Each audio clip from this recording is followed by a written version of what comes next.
قطر سے قاری فضل محبوب صاحب نے سوال کیا ہے، ایک سوال تھا اصل میں، پھر اس پر انہوں نے سوال کیا ہے کہ یہ جو ذو الحجہ میں ناخن اور بال نہ کاٹنے کا حکم ہے یہ کس کے لیے ہے؟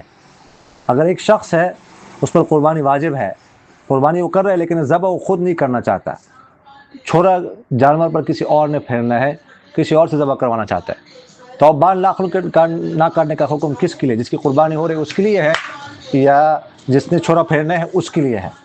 دیکھیے، جس نے قربانی کرنی ہو یا جس کی قربانی ہونی ہو تو اس کے لیے بہتر ہے کہ جب ذو الحجہ کا چاند نظر آ جائے تو اپنے بال ناخن نہ کاٹے جب تک اس کی قربانی نہ ہو جائے۔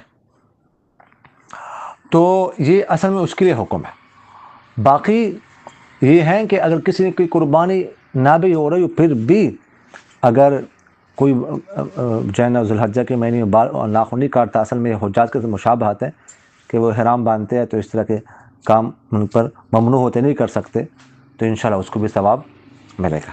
جزاکم اللہ خیر۔